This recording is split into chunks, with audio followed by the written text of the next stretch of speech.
How you doing? It's Tuesday. IB Nation Sports Talk up and rolling along with Jesse Stiers. I'm Sean Stiers. Just got rained on in West Virginia, huh? Yeah, so we were on a hike and we went up the hill, up the mountain to start, and then it downpoured at the top, and then so we were trying to go down while it was also raining, so very slippery.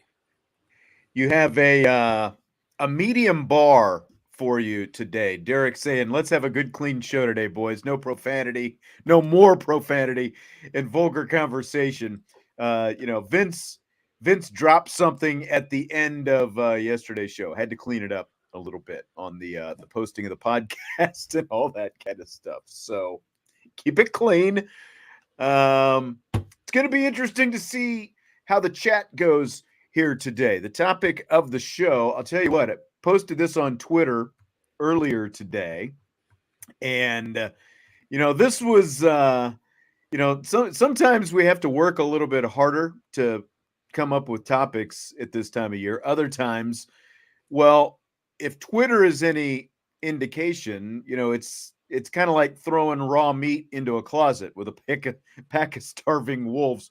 What's the most frustrated you've ever been watching Notre Dame football? And, again, basing this on the Twitter response today, I didn't realize we were going to need psychiatric help for some people who have just been scarred for most of their lives, apparently, watching Notre Dame football. Where do you want to start, Jess? Do you have one that jumps off the top of the list for you?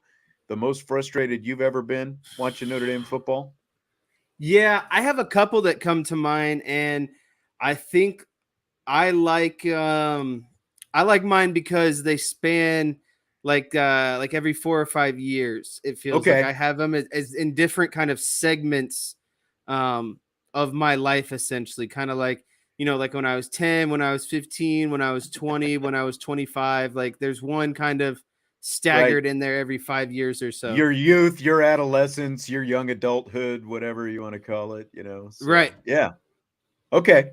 Well, give me your first one. So the first one that came to mind was the earlier stages, and it was Notre Dame USC. I think when you talk about that one, it's pretty it's pretty obvious what that one's going to be. I was at this game; it was the Bush push game, and I think what was more frustrating was not actually the push itself, but the wide receiver screen that got him down there about 90% of the way. Very simple play. The Bush push really should have never happened. I'm more upset with the screenplay that happened before it because it's just a complete mental lapse on defense. It's a great play by Pete Carroll because it's basically just a run play on the perimeter, and there was just no one out there. Kirk Herbstreit likes to say an extension of the run game. That's exactly what it was before it was popular to say that. Yeah. We had a lot of responses, and the Bush push is one of them. And there are some different people who have said Bush push. I see Vince jumping in here right now. Vince was going to pinch hit for you because we were worried you weren't going to show up. Vince and I were originally going to do this yesterday, and then we decided to go blue chip ratio, which I think a lot of people ended up enjoying the blue chip ratio conversation yesterday, Vince. I'll let you do the pop in here real quick. Okay. You and I were at the Bush push game. Jesse was just talking Bush push. Is that the top of your list, or would there be something else that goes to the top of your list of frustration? There were two that would qualify for me, and I was in attendance at both, right? Okay. So Bush push, no doubt about it. I was on the field when we thought that Notre Dame won. When Leinart rolls out to the left, we see the ball explode into the air. We're thinking it's game over. It's going on. The ball looked like it was in the air long enough, Absolutely. Like the whole thing. Yeah, exactly. Absolutely. That one. And then to be told to go back off the field and then to see the Bush. I mean, you and I were 20 yards away from the play itself. Mm-hmm. And super elation to just utter disappointment in the span of like 30 seconds. So it was horrible. The other one was up, same kind of a situation, right? Up in Michigan Stadium when I forget all the players. Denard Robinson, I believe, was the quarterback. Notre Dame goes down and scores. at the last second. And then 3 plays later, something like that, Michigan goes down the other way. I'm, thinking when Notre Dame scored, I'm elated. I'm ecstatic. I'm on the field. I'm looking at, what is it, 110,000 people in Michigan Stadium just going bonkers. And I'm like, yeah, you suck and you suck. And I'm having a great time. And then it took like 3 plays for Michigan to go down and score the game-winning touchdown with like no time left on the clock. Like that. Those are the 2 times in my life where I went from just absolute elation to absolute just depression, like instantly. No doubt. Yeah, those are good ones. The one I think that has to top my list, the 1993 Boston College game, and that one has, come up a handful of times because, of course, it came the week after the win over Florida State. Everyone's writing, and it's like it took so long to get over that, just because of the national championship implications. Should have won a second national championship in 5 years. Didn't happen. You go and I remember my buddy Tavis, Jesse, you know Tavis, he's from Kansas. We watched that game together in this the first apartment my wife and I lived in after we got married, and we were it was like freezing in the apartment because there's barely any heat. It had these concrete walls, and like every winter, we had to put up the plastic over the windows and all that stuff to keep the drafts out and all that. But watching that, just sheer agony watching that game. But the one for me, this is really a random game and a game that they actually ended up winning, but it kind of turned my mindset in terms of like doing this for a living kind of thing. It was 2002. They're at Michigan State.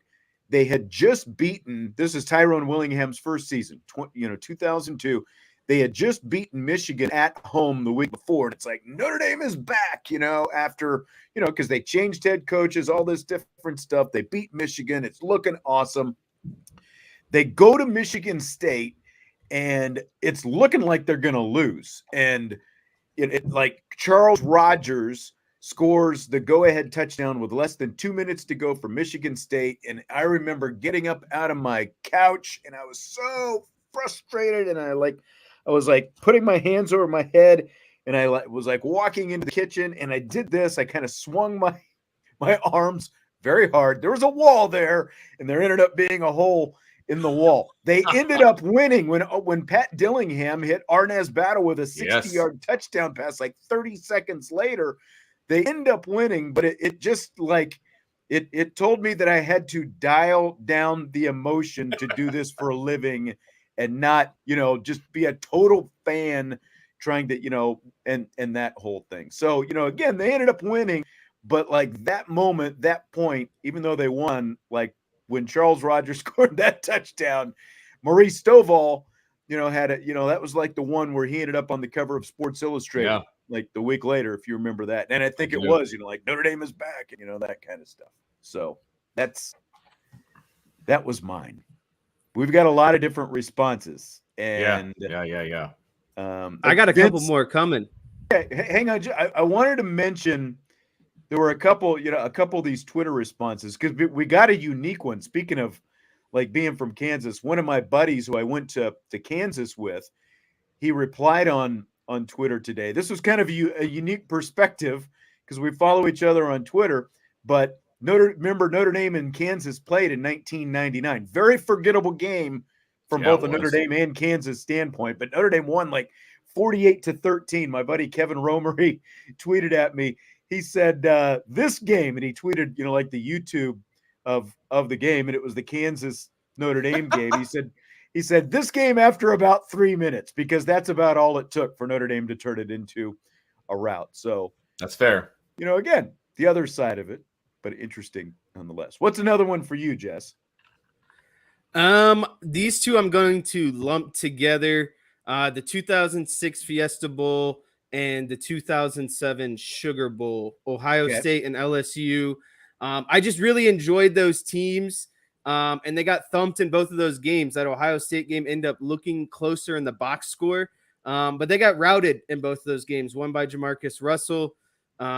and I forget who was Ohio State's quarterback at the time, but it just, those were like, those were demoralizing to me because growing up, it always felt like, everyone was like, oh, Notre Dame can't hang with the big boys. And like, oh no, they can. And then they get stomped, in the BCS bowl game. So those were some other ones up there for me. Vince, you missed it. I'm kind of doing it like Troy in segments. Smith. I have some. Troy Smith, I believe, wasn't it? The Ohio State Yes. quarterback. Yeah.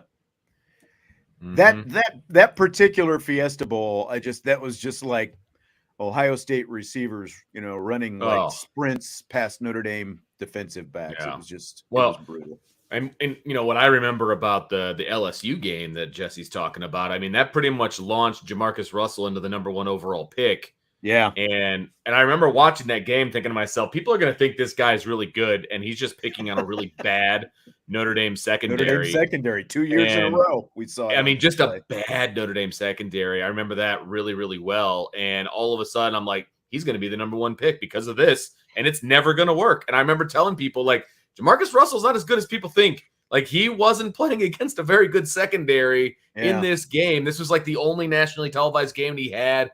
And like, he was obviously. And we didn't realize how lazy Jamarcus Russell was going to be either. I mean, that just added to anything. It. Like, I didn't think he was that good of a football player to begin with, but then you add on to the work ethic, and it was like, this guy's a loser. But he can thank Notre Dame for all the millions of dollars that he did get for the signing bonus or whatever he got from being picked #1, because he didn't deserve it, and Notre Dame made him look really good, really good. Some different responses. Remember Little Giants? Oh, the Michigan State. This is. And I'm going to sound like a terrible person, but that's the first time in my life I was ever happy somebody had a heart attack. What? Don't you remember? Mike D'Antonio had a heart attack. Why are you happy he had a heart attack? Because I was so mad about that play. I was so mad. But that was just the downfield block, the illegal downfield block on that play still drives me nuts. That's the first thing I think about. Well, not the touchdown. That a flag should have been thrown and it was never thrown. Well, and they didn't even get the playoff on time. It was zeros on the play clock. That was part of it, right? Yep. And then Zibikowski falls down. I'm pretty sure. Like, it was just a bunch of crap that went down. And then when I heard he had a heart attack, I was like, good, yeah. Like, terrible human that day, but I don't care. I was happy. Do you remember that one, Jess? Little Giants or little? Yeah. That was. I remember. I think, I Notre Dame was up towards the end in that game, if I recall right. And I remember being at like Walt or Martin's or somewhere because I was running around with mom somewhere.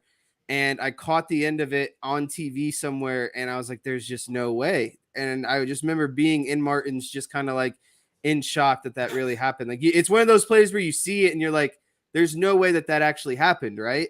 And then you don't feel comfortable accepting what happened for at least like an hour or two, and that's definitely one of those moments. Lance, the Tennessee game in 1991. You guys probably don't remember this. I remember specifically being in college, watching this game with another buddy of mine who was a Notre Dame fan. They blew the 21-point lead. They had like a huge lead at halftime. They've blown leads a couple of different times to Tennessee. The 91 game was a home game. Johnny Majors, I believe, was still the head coach at Tennessee, watching Notre Dame take a lead against Michigan, and Denard Robinson give it up the long touchdown pass to snatch defeat from the jaws of victory. That's the one. Another one. Yep, that's what you're talking about there. Horrible. Yep. It's the one and only. I think I've been to Michigan Stadium once, maybe twice, but that time, obviously, because I remember it they had like these bracelets that you could wear, and they were like glow in the darky kind of thing, and it was such a cool atmosphere. I will say that, even though it was Michigan, I never want to go back. Like, I have such horrible memories from that game and from Michigan people in general. I never want to ever go back. It was that bad of a day. I'm traumatized from that game. Yep. James winning the game of the century against Florida State, then falling against Boston College the following week. Do you remember that, Vince? Like, do you have memory of that at all?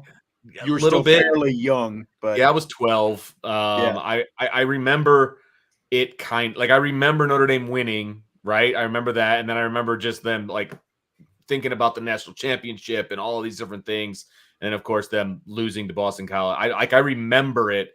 I don't know that I watched it like with, intent, but I remember it happening, since I lived in town and all of that fun stuff. And I remember what's funny is I remember there was a player for Notre Dame, and I can't remember who it was. And he goes off to the NFL the next year, and he had a buddy who was at Florida State, and the Florida State guy was like rubbing his nose into the ring. He's like, look at my ring, look at my ring. He's like, yeah, you see that one right there? He goes, Notre Dame will always be on your ring, like that kind of a thing. Like I remember kind of stuff for some reason, but yeah. Rubbing it in.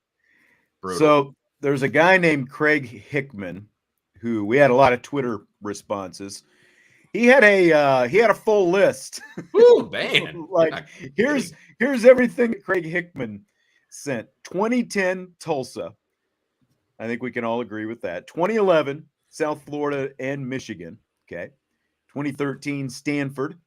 I think that was the one. Was that the dive in the end zone? Like it should have been the touchdown, and then they went to replay and they said it should have been a touchdown pass, but the ball moved, but they never showed the ball hit the ground. There was just movement. It looked like his hand was underneath it. I think that was 2013. 2014, the second half of the season. Yeah. 2015, Stanford. That was one of mine, the 38-36 Stanford game where they scored to go up with like 30 seconds left, and then Stanford went down and kicked a field goal. And at that point, they only had one loss. Cool. And it took away a New Year's Six bowl and maybe even a playoff hope at the time as well. Right. And Stanford, they were like number 4 at the time. And I think Stanford was still a top 20 team. Right? Yeah, it was at Stanford. And then another game that season I want to say, was that no, that would have been post Toby Gerhart by then, I think, if I remember right. But go ahead. The next one was that same season, and it was the Clemson game where they lost by 2. They scored a touchdown. Torrey Hunter Jr. scored a touchdown. And then Kaiser had to go for 2 and got stuffed up the middle.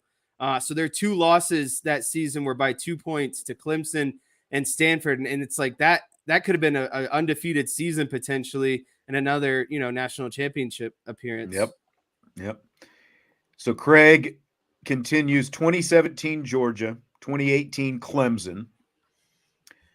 That was, of course, the game down at Clemson. 2019, Georgia and Michigan. The Michigan game was the game in the rain. We've seen that. Oh, a lot of people talking about that. The game in the rain. I was at that game. That game was sucked. Yes. 2020, Clemson and Alabama. Those are, of course, the ACC championship and the playoff game. 2021, Cincinnati, Oklahoma State. And then last year, Ohio State, Marshall, Stanford. So Craig, I'm guessing is on some kind of heart medication or, high blood pressure or something to have a list like that. Go ahead, Jess. People are talking about, and, I think Joe just asked about the 2 rain games. There was the North Carolina State game. I didn't care about that game because they were already bad that season. So it really didn't matter. It was just kind of like, the icing on the cake. That whole season was just a wash to me. Like that game sucked, but that whole season sucked. So who really cares about that season? Literally ended up being a wash. So yeah, that was bad. That one was really bad though. Oof. Yep. Another one was the pick play against Florida State. No. That one sucked because that was my freshman year of college, and we were at this huge house party. And I mean, I was clearly a Notre Dame fan, and I was going to school in Michigan, so not I wasn't, a lot of people didn't really align with me and my Notre Dame fandom. And I just remember everyone was huddled around this TV at the party for the last play, and Notre Dame gets it, and I just started going crazy, and everyone else is like quiet in the room, and then it gets called back, and then everyone's just like laughing at me and making fun of me, and I was like, well, this really sucks. That does suck to be like the lone, whatever, especially when you're in someone else's kind of like standing in the middle of Michigan Stadium, like that kind of way. Yeah. That one sucked too, because I was, again, wearing all green in a monsoon of rain inside Michigan Stadium. Yep. And they got waxed. They just couldn't stop them from running the ball the entire game. Oh, it's horrible. It's horrible. Greg Erbo from Kansas, the double overtime loss to UConn in 2009. He said he sat in the stands for 30 minutes until some guy told him to get out. I'd like to hear more about that. Some guy told him to get out and like what that is all about. It was probably an usher. Greg, but time to go. You out of here. You're you're too mad about this.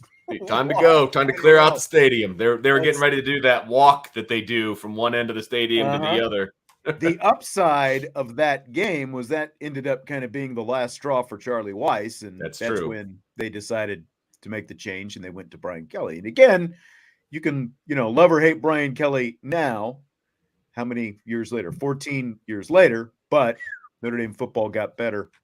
Yes, it did. After a point, So, but yeah, a few people mentioned that UConn game as well. And again, that was like especially when you look at where UConn is now, to know that Notre Dame lost that game to UConn in 2009. That's just one of those. How about very bad moments? How about the first time that Notre Dame lost to Navy in like 60 years or whatever? Mm-hmm. That was a rough one. Wasn't that the same season as the 4-8 season? Wasn't there just a lot of bad things that season? Yeah, 2007. Yeah, I mean they lost to Air Force as well that year. That was a bad year, obviously. But yeah, yes. That was bad. Yes, it was. Florida Irishman is another one. What was the game where they lost and people just started chucking snowballs onto the field? That was either Syracuse or UConn. I think it was Syracuse. I think it was Syracuse. They were both very, they were both senior day. Wasn't that the game that Manti Te'o was at? The Syracuse game? What do you mean? For a visiting? His recruiting visit. He didn't even make it to halftime. Had to go inside, like the whole thing, and somehow he still, decided to come to Notre Dame. Yeah, so everyone's confirming in the chat. Syracuse and Manti visited, so everyone was right. Yep. Boom. Florida Irishman's got a list. Boston College after beating Florida State. Okay, that one we've kind of hit.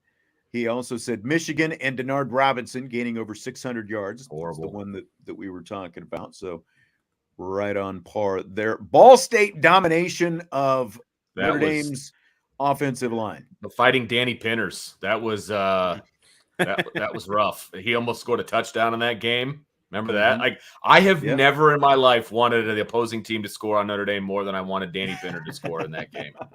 That was all. And just so those people in the chat understand, Danny Pinner is a kid that I coached. He's a teammate of yours, wasn't he, Jesse? Was he on the team when you were there? Yeah. So teammate of Jesse's. Younger than Jesse. Okay. Teammate of Jesse's. Played right tackle played a tackle position for Ball State. And now plays for the Colts. He plays guard for the Colts. Right. And they did like a tackle eligible play in that game, and he caught it, but was just shy of the end zone. And I had to like muzzle myself because I was so excited that he was about to score a touchdown in Notre Dame Stadium. But that was a horrible game. I mean, from a Notre Dame perspective, horrible. Yeah. This is a good answer from Johnny. Every Boston College loss. That's like every. That was the early 2000s. Oh, 2002, and then it's just like they just started planting the flag all the time. Thing, like there's a lot of not good. Yes. Yeah. Yes. Another one from Florida Irishman said Bush push on his birthday. I mean, insult to injury. It's bad enough Bush push, but the fact that it was on your birthday as well, you'll never be able to forget that. Obviously. And he finished up with false clipping call on the Rocket touchdown. And that was probably, for me, like, even though I was in my, early 20s, I guess, by that point. But that was, like, the big, like the first real bitter taste in my mouth watching Notre Dame, because they're only, 2+ years removed from winning a national championship. They've still got Rocket, so much talent, playing Colorado, back-to-back years in the Orange Bowl. Rocket seemingly, it's basically like the pick play that you're talking about. Rocket seemingly salvages the game with that punt return at the end for that phantom block in the back call, which was total BS. Total BS. Blocked him in the shoulder pad. I had a couple more come to mind. The more we talk about it, the more I have come to mind. The more you go down to negative town, isn't it? Yeah, 2011 South Florida, where they had like 5 turnovers. Yep. That one sucked a lot. That was remember it was the 2-hour rain delay. Remember that was, we were at Notre Dame Stadium, Sean. That's right, the halftime rain delay. Like it was horrible. And then they changed quarterbacks at halftime like that. Oh, I was I rough. covered the College World Series that summer, and there was like it was the same deal, like massive storm, tornado warnings. They cleared the press box in Yeah. Omaha. We all had to go to the basement, of the stadium. And if you remember that South Florida game, they did the same. Like they didn't Didn't clear they the do the press box, joist? but they But they cleared, cleared the stadium. Yeah. Yeah, they cleared the stadium, and that so it was like in a span of about 4 or 5 months, I was in two places, exact same thing, where they're like clearing the stadium. These tornadoes are coming, storms are coming. Take Oh, shelter. The was next one I horrible. had was Were you 2007. Jesse? You were in Omaha when that storm came, weren't you? Didn't you I guys don't- have? You remember it was at the new stadium, weren't you? Didn't you have to go across the street into the convention center because Oh, there was yeah. a big storm? Because you Yes. guys were out in the ballpark for that game. Yeah, That's we were right. out in the bleachers.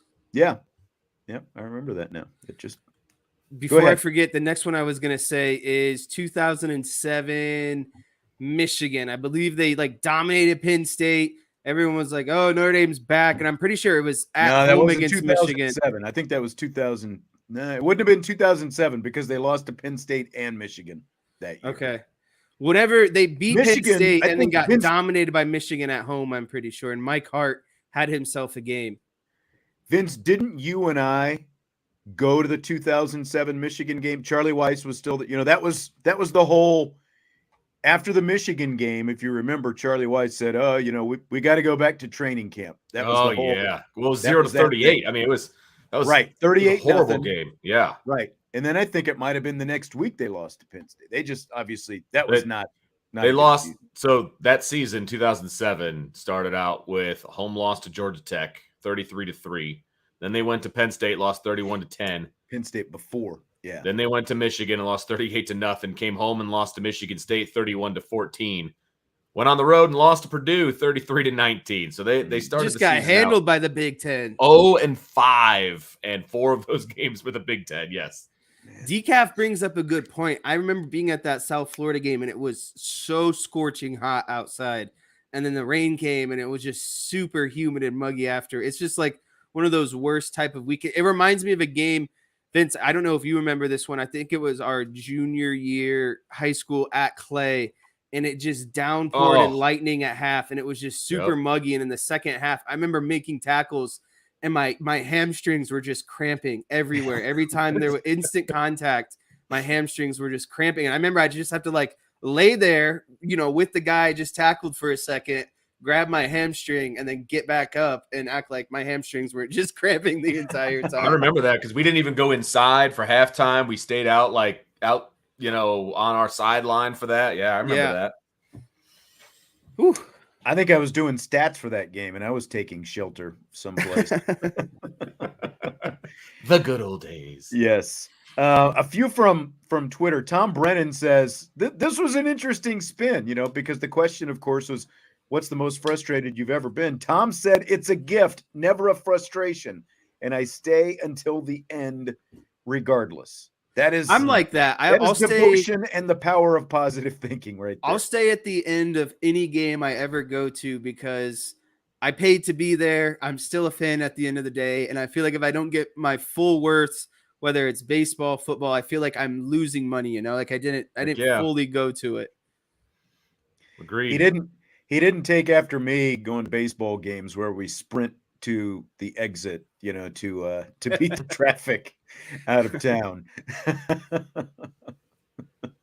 I don't like leaving early at all. I don't like leaving early. It's funny because I remember when I was in the Army out in California, we went to see a San Francisco Giants game. It was a group of us, and there was like the Boston crew that I hung out with. Like we were watching the game, and it's like, like end of the 7th inning, and they're like, come on, let's go. We got to get out of here. And I'm like, what are you talking about? There's 2 more innings left. It was like unheard of for me at that point to ever leave a game early. But of course, the older I got, the more I did the same. Just didn't want to deal with the traffic. Yep. But football games are typically a little bit different. But like I remember Jess and I went to see the Cowboys in Detroit a few years back, and they actually replayed it on NFL Network last week. And I was texting him. I was like, Man, the Lions wore black jerseys in that game. I don't remember that, but the Cowboys won on like almost last. They scored with like under a minute to play, the game-winning touchdown, and I remember like it might not have been when they scored the touchdown and then they kicked the extra point to take the lead, but like as soon as that clock hit 0, Jesse and I were sprinting for the exits to get out of there as quickly as we could. It was probably good as well because we were wearing our Cowboys stuff.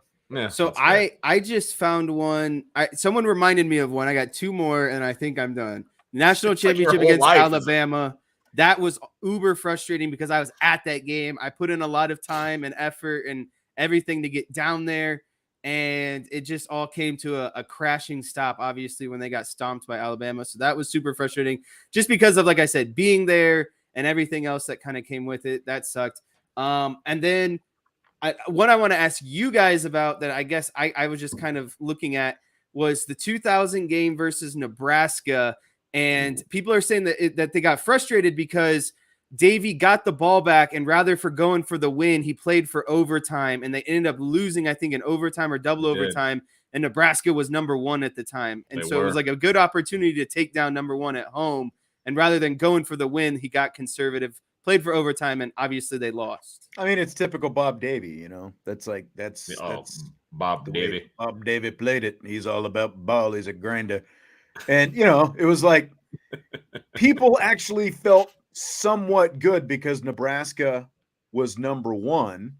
And that was like a month before I moved to town, because I moved to town in the middle of that season, was my first season here. And I remember watching that on TV, like right after I had interviewed to come here, and I'm all excited. It's like, yeah, Notre Dame's going to beat Nebraska and this is going to be great. And the whole thing. And then they ended up losing, you know, and it was that, you know, that was like the Davie, Willingham, Weis. Everything was a roller coaster putting together, you know, that 05, 06, when Weis finally had back-to-back good years. That was the first time that they had back-to-back years. And it looks like they're back at that point. And then obviously, you know, things fell apart in 2007 and didn't go that much. But that was like that whole era was just like they could never, it was just that whole, and I've seen other people say it, some on Twitter, you know, some here, you know, like basically the Davie, Willingham, Weis years, because of that, it was just always up and down. There was never any consistency that you got during that. Some call that a sinusoidal curve. Oh, whoa. Okay. That was way over my head, Jesse. Yeah. Sinusoidal. All right, then. What I remember from that game, because I was at that game, I was in the student section for that game, and the best part about that game was the 100-yard kickoff return by Julius Jones and the 83-yard punt return by Joey Getherall. Yeah. Like you want to talk about exciting like I love special teams, but like when you see a return like returns for touchdowns, you know, and you just see, because where the student section is, both of those returns were going away from the student section, if I'm not mistaken, and you can just see like it open up, and it was just like, yeah, like, oh, I just love kick returns, man. It was so awesome. James said, whatever happened to Eric Crouch? He entered a radio contest in South Bend, interestingly enough, almost 20 years ago. And ended up working with Bonefish Grill. There was another guy. Vince was in the contest. Yeah. I won a contest. Vince was in the contest. Okay. There was a guy named Eric Crouch, not this Eric Crouch, but his name was Eric Crouch. He entered this contest to, you know, to be on the radio against Vince, but he wore an Eric Crouch Nebraska jersey. Did he do that? I forgot the contest. About that. Yeah, you don't remember that? He wore an Eric Crouch Crouch jersey. That's hilarious. Yeah, you got to roll with it, man. You got to do it. Yep. Where'd that super chat go? So here's Gregory with the super chat. Thank you very much, Gregory. Yeah, man. Said his dad had a superstition about watching Notre Dame games going back to his time as a student, going to see USC make a historic comeback. He looked at the TV when Notre Dame was up 17-3 against Pitt and said, "We're going to lose."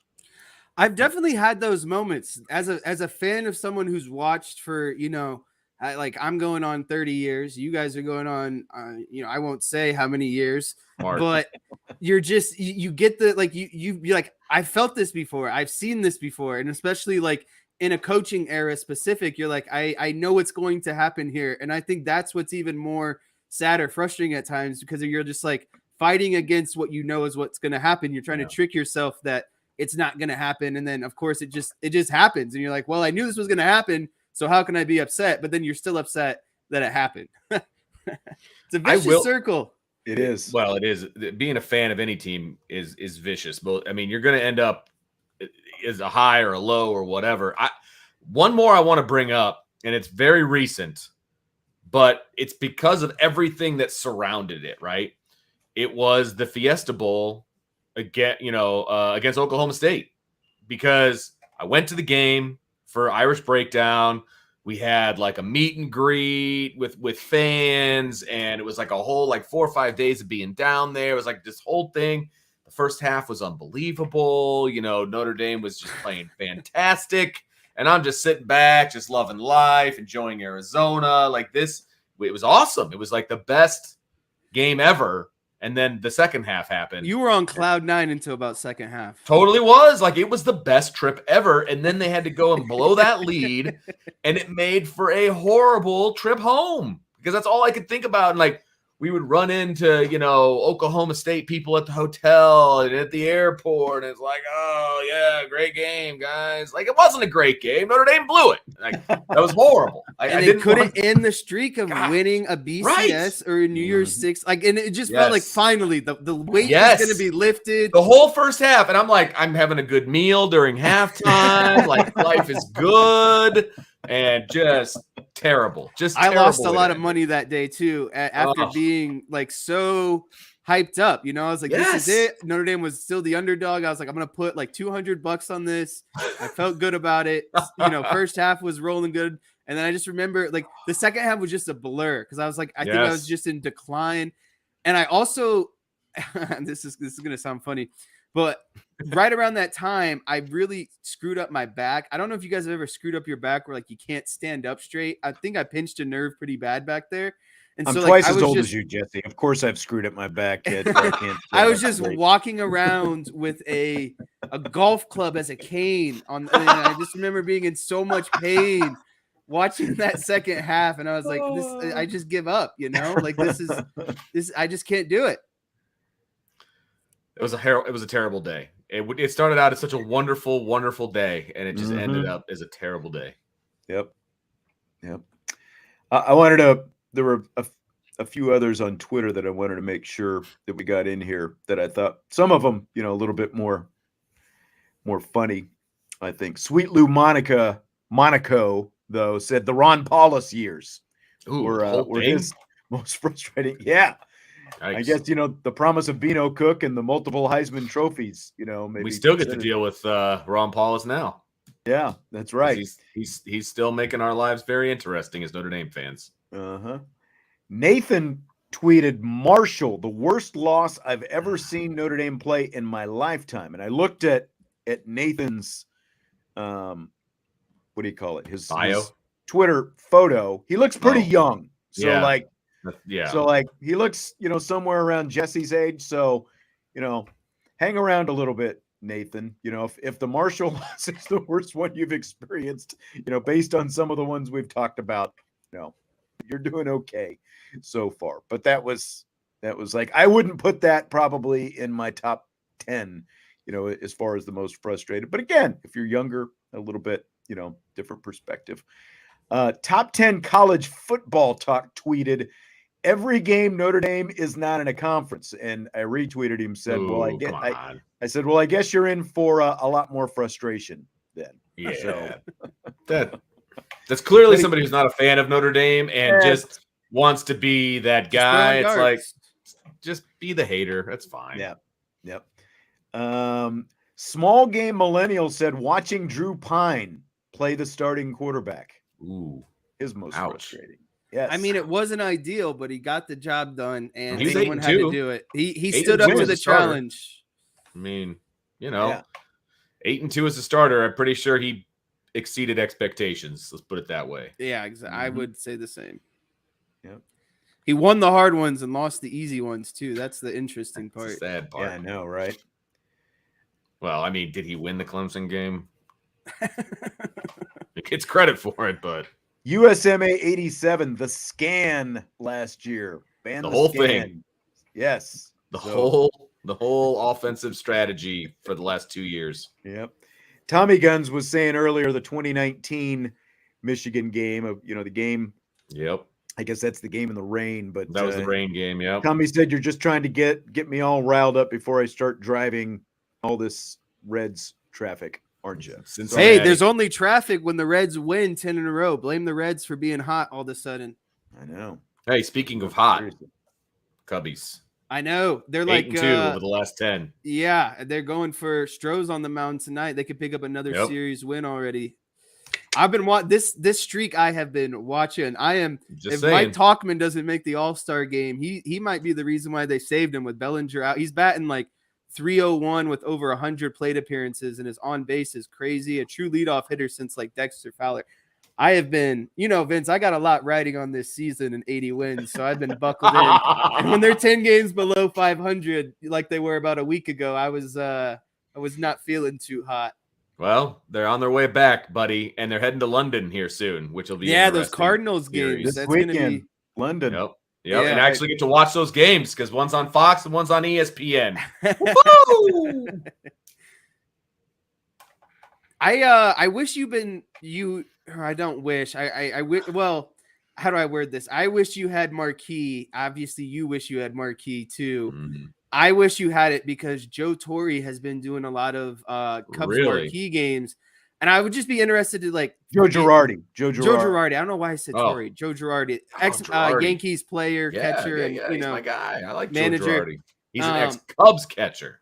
Yeah, and so it's cool to listen to him, and I would just be curious to see how you guys. I wanted him as the manager when he was kind of up for it. Well, if David Ross continues to do his thing, there might be an opening in the Chicago that might area. be why Girardi's with hanging him, around. he knows so much about the team, and he's working with Marquee. Here's the problem I've got with that. One, the Phillies got much better after they fired him last year. They went to the World Series after that's true. This is true. Season last year. Two, like the whole, I don't get the impression that he's into the analytics, which if you're going to play for most, if you're going to manage most teams these days, you've got to be into the analytics, especially the Cubs though. The Cubs though are very analytically driven. Now with the giant bases, now you can steal and do all kinds of different things. That's right. Maybe it's back to old school ball. That's right. Maybe you'd be right up. Stealing bases with the giant bases. I was looking to see if there were any more that I wanted. There were some old ones from like way back when there was a USC game, Anthony Davis scoring 6 touchdowns against Notre Dame. This was like, he said when he was a kid, he watched in horror as Anthony Davis scored 6 touchdowns.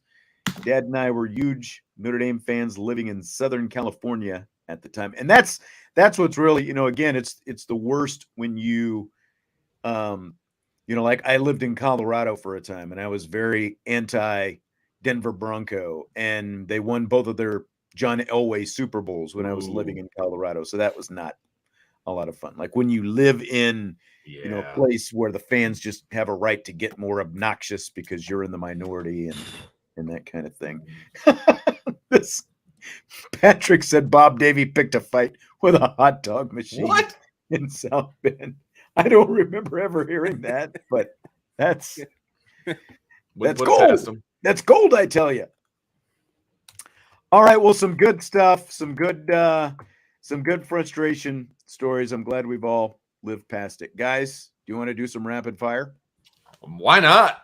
Vince just popped in today. I had texted Vince because Jesse was having a hard time. I wasn't sure if he was going to log in, so Vince was kind of like jumping in as a backup. I appreciate you. Listen, when you're in West Virginia and you're hiking and you gain a mile in elevation, and then at the top it starts downpouring rain, and you get down, you're just running a little bit behind. I was here at 6:00 though on the dot.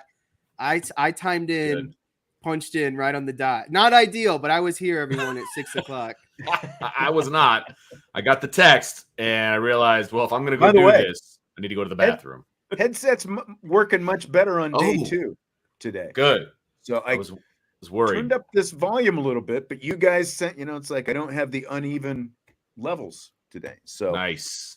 Jesse, your Father's Day gift keeps on giving now. Good use. Thank you. I haven't even gotten my Father's Day gift yet.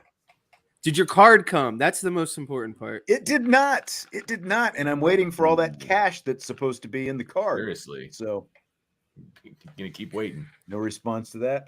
I think the cash is on your head, buddy. Yeah, probably right. All right, so rapid fire. Who do you guys have bigger expectations for this season? Tobias Merriweather or Jordan Botello? I'm going to say Tobias Merriweather because I have higher expectations out of the passing game in general. I think the defense will be pretty solid regardless of Botello. They'll figure out a way, especially on the defensive line. It's like I've alluded to. It's kind of like a hockey style. Nowadays you're always, rotating in and out. And sure, you want Botello to be really good, and obviously, you expect him to be good. But if he's not as good, I think he has less of an impact as Tobias. I think that someone needs to step up in the wide receiver room. I think he has the biggest, ceiling, overall potential. And I think it would be a disservice to the team if him and Sam Hartman can't get on the same page together. I agree with Jesse. For me, I'm always going to skew offense anyway, and I think Tobias has an opportunity to be the number one receiver on this team, and I expect, big things. Now, I think that Hartman's going to spread the ball around, and if anybody was listening to Brian's show earlier today when he talked about the wide receivers, he talked a lot about Tobias, and he has all the tools and all the gifts to be a number one receiver. And so that's what I'm looking for. Like, it's time for him to step up and be that guy. But I think the ball is going to get spread around a lot. But I still like the chances of him stepping forth and kind of grabbing those headlines. I think the defense is kind of be a situation where a lot of guys are going to contribute. And I think Jordan Botello is going to contribute, but I don't know that he's going to contribute to the extent that Tobias is going to contribute with touchdowns and receptions. Like, I think he's gonna eat up the stats, and I don't know that Jordan Botello is gonna do that yet. Yeah, I could have made this. I wanted to find somebody on defense. I could have made it Benjamin Morrison. Maybe that would make it a little bit more challenging. But at the same time, like, it's almost scary how high the expectations are for a sophomore wide receiver with one career catch. Yeah. It's like, I know, right?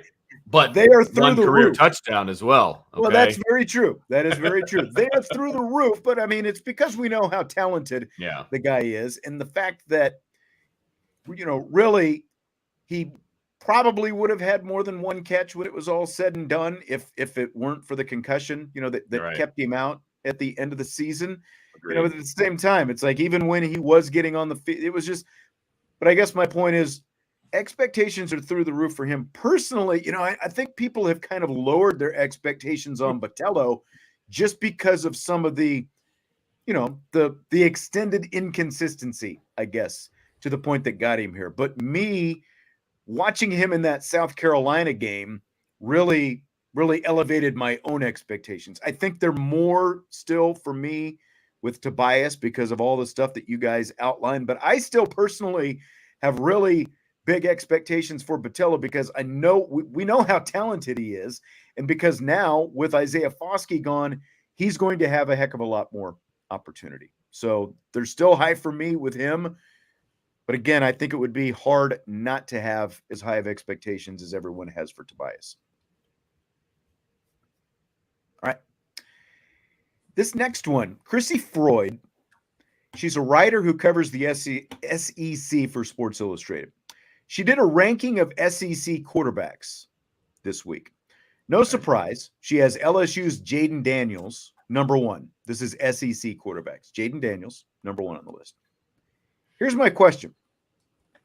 She has Alabama's Jalen Milroe at number 7 on this list, which of course presumes that he's going to be the Alabama starter and not Tyler Buckner. So my question is, what does it say for Buckner if that happens? I think if that happens, what it says for Buckner is that he made the wrong decision. I don't understand. Obviously you don't transfer somewhere thinking that you're going to be the number 2 option still. But me personally, and maybe there's bias in this, I would rather be the backup at Notre Dame than the backup at Alabama. And I think that there's potential if he's the backup at both of those places, that there's a good chance that he would get playing time as both the backup. But I just think it's a lot of wasted movement, energy, and effort if you're going to transfer and still be a backup. And then another thing, a part of this, I don't even think Jaden Daniels is the number 1 quarterback in the SEC. I think he has the highest ceiling, but I would say that right now, Will Rogers from Mississippi State, I would put above him. Just a guy that has tons of passing touchdowns. He leads, Mississippi State in a lot of, passing categories. He is an SEC holder in completions all time. I just think he's done more to prove himself. I think that, again, Jaden Daniels has a higher ceiling, but I don't buy him as being the best quarterback in the SEC right now. Okay, it's not a good look for TB. That's for sure. I don't know why you leave Notre Dame as a backup, as the number 1 option, and probably would have gotten some time. That's what I mean, Vince. Like, he was going to have packages inside the 20 where you got to give the defense more things to be accountable for, aka him being a run threat, another run threat. Like, he was going to have packages in place dedicated to him. So that's what made it even more hurtful for me. And I'm sorry for interrupting you. It's just, he was not, just because Sam Hartman was going to be the starter, I don't think Tyler Buckner was going to be cut out 100%. There were going to be packages built for Tyler Buckner and his skills. This is you don't have to apologize. This is your show. This is a day that starts with T, and T is for Jesse. So, but no, I completely agree with you. I think he made a huge mistake. Unless the only thing I can think of is that Tommy Rees is like, yeah, you're going to come down here and be the starter. Like, you're going to be the starter. So come on down and let's do this thing together. If that didn't happen, then I don't know why Tyler Buckner went down there, because number 1, I don't think it's a good fit for him from just a cultural standpoint. Like, I don't see the fit there. A Cali boy in Alabama. I don't see it. Like, I don't see that fit in any way. There's a lot of other places he could have gone and been a starter. And he was pretty much guaranteed to be the starter at Notre Dame in 24 if he just sticks around. And stay around. That's not going to happen at Alabama if he doesn't win the starting job this year. So Alabama's just going to say, who can we bring in to be the starter now? We went through a down year. Who's going to be our guy now? How do we get back? Starts, isn't he going to start next year? Right. I mean, I don't get it. I really don't understand. At that point, if you're Tyler Buckner, are you transferring again? You're absolutely right. The whole point in transferring was to go someplace to give yourself a chance to get on the field right away, which, what Drew Pine did. He went to Arizona State. Yeah, exactly. And so if that doesn't materialize at Alabama, it is a huge whiff for Tyler Buckner, because he's obviously in no better spot than in it, like you said, probably a worse spot, because we have to imagine that if he stays, there was no guarantee they were going to run some package for him, but I would have to say that there was a pretty good chance that they were going to find a way to get him on the field this season, even with Sam Hartman as the starting quarterback. And his whole thing now is he's got to get reps if he's looking forward to being a professional quarterback here in a couple of years. And he's obviously not going to get that at Alabama if this happens. And so it ends up being a huge whiff. And a year from now, is he even at Alabama? If that I was going to say, my next question, what you guys would be is, what's more likely, him being a starter at Alabama, or we see him transferring to another school? He's got to go. He's got to go someplace else. If it's Milroe, because then, like you said, Milroe is going to be the starter again a year from now. Yeah. No doubt. Get out of there. I'll throw this one in here. We just got this one from Brian Fitt. What's your outlook on Notre Dame winning a national championship this season? Do you think it'll be in the near future? I think it's in the near future. This is the most confident window I've felt about Notre Dame football in a while. I felt like Brian Kelly got to a new plateau and he kind of left with a bunch of excuses. And I don't think that's a national championship level team, is when your coach is making excuses. I feel like Marcus Freeman is a younger, more energetic coach that is gobbling up excuses. I think he looks at an excuse as more so as an opportunity, and he's taking, Brian Kelly's biggest criticism of recruiting and making it the thing that he knocks out of the park. And so I think the program is in a healthy state. And then if you can, take Marcus Freeman's recruiting and combine that, you just have to hope that Marcus Freeman can make up that coaching experience in such a short amount of time and just use the talent that he's able to generate and take it to the next level. So I would say that I felt good that this is one of the better windows of Notre Dame to win a national championship that I have felt in probably since being a fan, in all honesty. I feel better about this year than I do about next year because I don't know who the quarterback is going to be next year. So I feel better about this year with, Sam Hartman at the helm. And I put my money where my mouth is, right there. I got money down for Notre Dame to win the national championship. I already put it down. It was plus 2,500 odds. So I'm riding with it. So I put my money where my mouth is. I think they've got a shot at it this year. I think they got a shot. So my outlook is that they've got a shot. I'm not saying they're going to win a national championship, but they have 3 marquee games that can put them on the map. They've got a kid who is already being talked about in the conversation of a Heisman Trophy winner at quarterback. He's got all kinds of pieces around him. You've got a defense in the second year of the coordinator who was already a pretty good defense last year. They got to clean up a few things to become an elite defense. There's a lot of pieces in place here. Now, a lot of things have to go right, of course, but they've got the schedule to do it. They got the quarterback to do it, and I think they've got the pieces around them to do it. I'm not saying they're going to do it, but they have an opportunity to do it. Their biggest schedule thing this year is USC at home. That's got to be the difference maker, in my opinion. They get 2 of the 3 biggest games on the schedule are at home, and that's Ohio State huge. and USC. Yeah. Absolutely. Yeah. And Ohio State's going to be better than USC. It's a chance to finally win some of these games, though. They've shown now that they can beat Clemson. They've done that multiple times now over the last few years. The question now is, can they beat somebody, especially like in Ohio State? Can they beat someone of that caliber? Like everyone from the Ohio State side, I think, is counting Notre Dame as a victory. I think Ohio State has more questions right now than Notre Dame has coming into this season.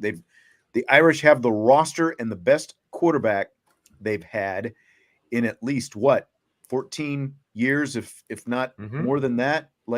So they've got all the pieces. We know the games that they've got to win. I think that they've got a very good chance to at least be back in the playoff again. Right. And once you're in the playoff, once you're in there, you've got a chance, right? And that's, and Josh makes a good point. He says, they've got a great chance this year, and then next year's schedule is easy. And he's right. Yeah, if they had next year's schedule this year, I'd feel real confident to be in the playoff. Yeah, I'd feel real confident about it. Vince, I'm gonna guess you got like $10 on that plus 2,500? I went crazy. 20? I put 20. So that wins you what, 500? 520. Because you're 20 back. Yeah. Yep. I am hoping that for you. Going back, I know you'd be a cash out guy. They'd get to the playoffs. Or no. I'm riding it, baby. I'm riding it all the way. You'd be the cash out guy. I have never cashed out on any of my bets. Sometimes to my default. If they get into the playoff and you've got a cash out offer of like $100, $100, no. If it were like 250, I feel like you'd seriously consider it. We might have to talk about it. We might have to have an intervention. I think if you did that, you'd have to smuggle that money into like your secret sock drawer or something like that. Right now, all the money I've won gambling is all in my phone. I've never cashed out. Nice. So I started out with a gift. It was a gift, a $50 gift card from somebody, and I have since 800%. I'm 800% up right now. So hopefully we can keep it flowing. That's what we love to hear. Yeah, man. Going back to the Buckner question, Joe says, bigger question, would Notre Dame take him back? Personally, I don't think they would. I don't think so either. I think the bridge. I think once you lift the burned, you got to burn that boat, baby. Yeah. And this came up, I think, like when, it was still kind of a question out there, like could he go somewhere and then potentially come back? I think if he goes to Alabama and he's not playing, maybe there's a shot.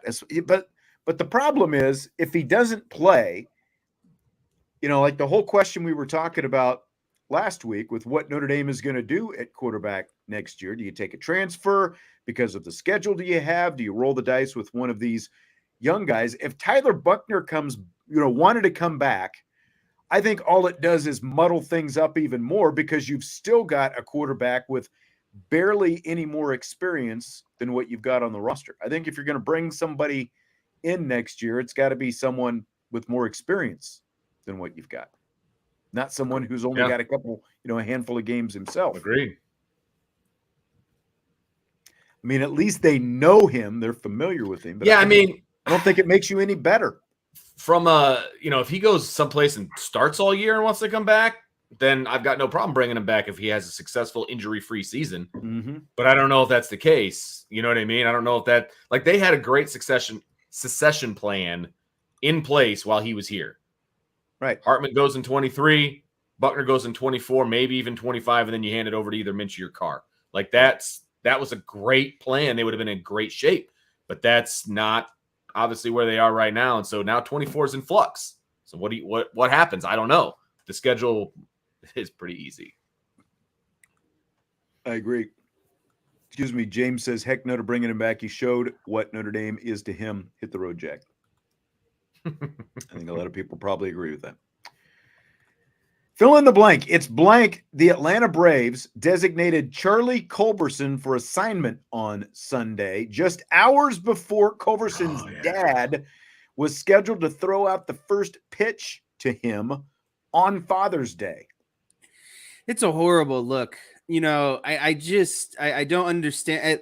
It's one thing if he's not scheduled to throw the pitch out to his own father on Father's Day, but when you have that lined up, there's no reason why you can't DFA him after the game or the day after. It's just horrible in my opinion. It's a horrible look. There's no reason to DFA a guy literally hours before the game when he's scheduled to throw out the first pitch to his father on Father's Day. So I just don't get the logic of it at all because you can wait until the end of the game to DFA someone. So it's like, did someone magically get called up that you absolutely needed, like a bullpen arm or something? So like they were bringing up a catcher apparently for the roster. Here's what I don't get. Like, okay, you could DFA him. Like anyone can throw out a ceremonial first pitch. Is there a rule on who can catch a ceremonial first pitch? I mean, it's usually a player, but there's no rule. But does he have to be like? Is there? I feel like I've seen coaches and bench coaches do it before. My point is, like, couldn't he even like? He doesn't have to be in uniform. Couldn't he just have like a warm-up suit on? Like, couldn't they have done the first pitch thing? That's what I don't get. Like, why he couldn't still, like the dad couldn't still throw out the first pitch and the guy couldn't have caught it just because he wasn't on the active roster. Like, I thought that you could just, again, like throw anybody out there to do that. That's just it's a bad look. The bottom line, like Jess said, it's a bad look, man. You didn't have to do it that day. Seriously, like you didn't have to do it that day. You could have put your backup catcher in or whoever. You could have put a bullpen catcher out there. Right. There's a million things you could have done as opposed to this, especially if his dad was scheduled to do it. And then Father's Day. And then they canceled his dad and brought a different dad in. Like, wow. Right. Cutthroat. Just rough. Which is cool for the other dad, but again, it's like, man, you brought in his dad to throw out the first pitch on Father's Day, and then you did. And it's like, I get it. It's a business, but it just... You can't tell me that it was really that one DFA assignment was going to win you the game that day. Yeah, exactly.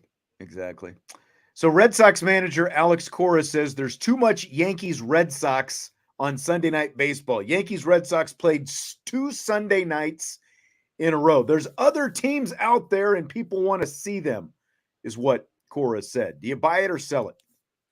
So this one I had a hard time with because I don't have like a running log of who plays on Sunday Night Baseball. So like I can't tell you if what he's saying is true, but it does feel like it is often the Yankees on Sunday, and I have to listen to Michael Kay on the Sunday ESPN show. And it's like, that's even worse because most, for those who might not know, Michael Kay is the regular Yankees broadcaster, right? But he does Sunday games with Boog Sciambi and someone else, and so it's just unfortunate because then you got to listen to him, basically do the hometown call. So I feel like there's a lot of Yankees on Sunday baseball, so that I can definitely agree with, and I do agree. I think it should be a way of spotlighting kind of maybe team like the Oakland A's, a team you don't get to see often. And I think it should be a lot of interdivisional games like Cubs, Cardinals, Diamondbacks, Dodgers would be good right now. Mets and Marlins might be good right now. So just more of those kind of games and kind of spreading the wealth. And there's so many Sundays in baseball that you can easily rotate and get almost every team in maybe twice per season. Look, the Red Sox Yankees have always been a sore subject for anybody that's not a Red Sox Yankees fan. And the problem is people watch those games. Yeah. If you don't want them on, stop watching them. That's right. That's right. Because look, here's the deal, man. The people that are making these schedules don't give a crap about the Yankees or the Red Sox. They give a crap about ratings. They want people to watch, eyeballs on the screen, and people are watching the Red Sox and the Yankees because they either love the Red Sox and Yankees or they hate the Red Sox or Yankees. It's about every time the Cowboys are put in prime time. It's the same reason Notre Dame has its own TV contract. Going back to the guy who was tweeting about Notre Dame joining a conference. Notre Dame can stay independent because they have their own TV contract as long as that continues, which we're confident that it will. It's the same reason it's the same reason Notre Dame also shows up on ESPN, ABC, and wherever else, when they play a road game and they're in prime time half the time, if not more. It's the same reason as Jesse just said, the Dallas Cowboys are on with all these primetime games. It's the same reason the Lakers and the Celtics get all, these games. It's like baseball viewership, especially on the national stage, has been dwindling for years. The local TV networks still have relatively decent ratings, but national broadcasts, like Red Sox Yankees played on Fox the night before, the day before on Saturday. And every time Yankees Red Sox play, ESPN's going to put them on as much as possible. There are still plenty of other Sundays throughout the season that these other teams can show up there. So Alex Cora might be right, but he's managing the Red Sox, and he should, he's fortunate he's managing the Red Sox because they're a team that people still want to see, even when they're not that great. And, they're not that great right now. But when the Yankees play the Red Sox, networks are always going to find a way to put it on TV. Always. Yep.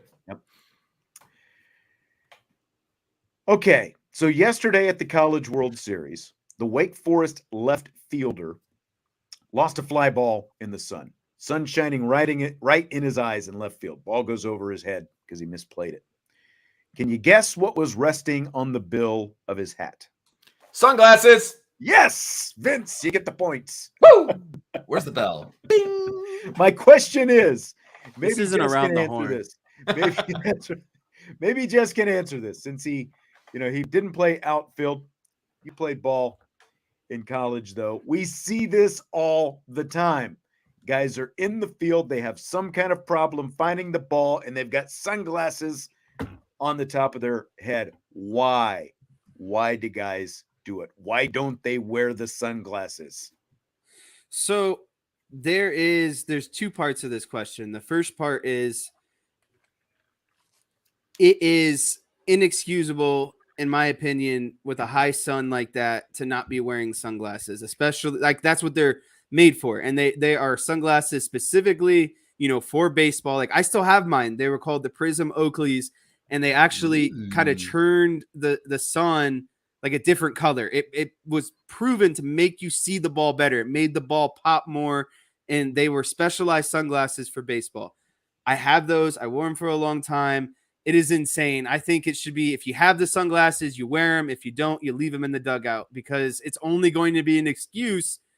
When you make a play like that, the first thing is going to be, why don't you have your sunglasses? But here's my only caveat to this. When I played in high school, I played third base, and the sun always set at it was this kind of twilight zone for about 15 to 20 minutes, where it was always directly in your eyes, and you had to take it. You're staring right into the west. That's right. Yeah. And so there was always a twilight zone for as the sun was setting for about 20 minutes, maybe an inning, 2 innings, where the sun was always right in your eyes. And actually, I tried with sunglasses, but it almost made it worse. And so maybe there was a twilight zone. And I've been in Omaha before, and I've actually there's a cool.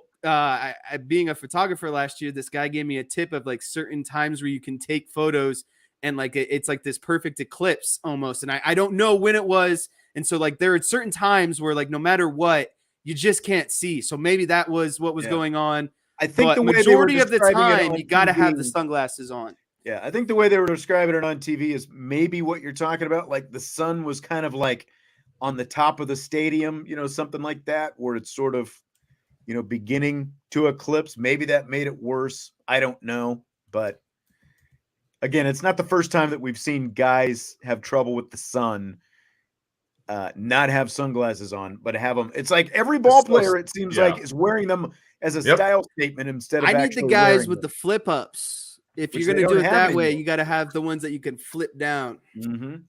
Those aren't the cool looking ones, though. That's the problem. Yeah, they're not the big old Oakley, They're not cool, big but frame. they're way more effective. There was I think Alfonso Soriano used to wear those a ton when he played outfield for the Cubs. Yeah, exactly. I think he did. That's the way to go. I was at that game where he got hit in the hand and shattered his, I can't remember what finger it was. Vipers, that's it. Those are the new trendy ones that Joe was. The sunglasses that are nice and big, and every kid wears them. I knew Joe would know. He's a baseball guy. He knows this stuff. That's right. Do you have a team that you're pulling for at the College World Series? Who won last night? I meant to watch it. Wake Forest came back and beat LSU 3-2. Yeah, Wake Forest won 3. I was trying to remember which game was last night. Yeah, Wake Forest ended up winning. Yeah, I'm definitely rooting for Wake. I think it might be the ACC tie-in. I'm not sure, but I'm definitely rooting for Wake. So I liked LSU just because Paul went to LSU after Notre Dame and shortly kind of won it afterwards. But that's not actually my number one.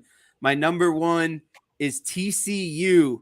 TCU burst onto the scene and got hot. They went to the 2014, 2015, 2016, and 2017 College World Series. They also made an appearance in 2010, but they have never won it. And so I want them to actually come through. And when I would have no problem with TCU winning. There's just no, good feelings, bad feelings. I just feel like they're one of those good kind of teams. I remember them bursting onto the scene. And I just kind of want them to finish the deal. And they're like kind of like the Cinderella story this year. No one really expected TCU, as much as you can be a Cinderella story in baseball, they didn't. I don't think TCU had the expectations to go this far this season. Yeah. I liked him better when Jim Schlossnagle was there. Schlossnagle's the guy who's at Texas A&M now. Remember, they eliminated Notre Dame last year. Really good coach. I'm with Vince. I'm kind of on Wake, even though they're the number one team in the country. They're still because they've never really been this good before, and like this is their first time being there since '54 when they won the whole thing, and they're the number one team in the country. And they told the story the other day about this pitching lab that they have. And I mean, that's really what's catapulted them to, to where the program is now. All this technology that they've got in this, they call it the pitching lab down there at Wake Forest. And they're looking like they could be really a team to contend with for the next several years. So I'm kind of pulling for Wake, just really strong pitching. And they've got, some like little scrappy guys. They kind of, they've come from behind in both of their wins so far. So definitely pulling for them. But, I wouldn't mind seeing TCU either, like you're talking about there, Jess. I'm definitely not, like, since Maneri is not at LSU, like, definitely don't pull for them the way that I used to when Paul was there. So I know that my favorite thing in Omaha recently is the Rocco's Jello Shot Challenge. And there's LSU a bar that's local. The field. Yeah. And so they do this local bar does a challenge where each team gets a slot, and whatever team buys what you basically buy a Jello shot and say what team you're rooting for. And they keep track throughout the entire College World Series. Well, LSU is up to 21,435. Second place is at 5,572, and that's Wake Forest. And they said that because they have a Twitter account that I follow. The all-time record has been broken, and the Guinness World Record purchased by one person was also broken. I guess the Raising Cane's CEO or owner is an LSU fan and broke the Guinness World Record. So that's my favorite part. I didn't get to try any Jello shots, but not surprised. Decaf saying Will Mercer transferring to Texas from Notre Dame. I did see Notre Dame got a couple position player transfers this week. They're getting a guy from UCLA and a guy from St. John's, a couple pretty solid hitters, it looks like, but going to have to address that pitching. They might have to open up a pitching lab of their own here pretty soon if they want to keep going forward. So, well, guys, that's going to do it for tonight. Vince, thanks again for jumping in. We got bonus Vince today. That's right. This was a free Friday show. I know, right? By the way, Vince, since you're sitting here, turns out I will be here tomorrow. Oh, okay. The conflict that I thought I was going to have tomorrow will not be tomorrow. So I'll be here with you tomorrow. Well, I don't know about Friday. Friday's up in the air. So for me, it might just be the Steyers show. So we'll see. I've got to go to another kicking camp. All right. We'll see. Sounds good. Well, smash that like button on your way out. We do appreciate it. Of course, as Lance said, today's show is sponsored by your local shrink. When you watch Notre Dame football, remember to call and make an appointment with your therapist. Not wrong. Fade out in commercial. That is not that. Wrong. Maybe we were the therapy today, letting people vent a little bit. All right. Hit like, subscribe, rate, and review. Jess, thank you as well. Thanks to Naomi for cutting you loose there for an hour or so on your vacation. We will talk to you tomorrow on IB Nation Sports Talk.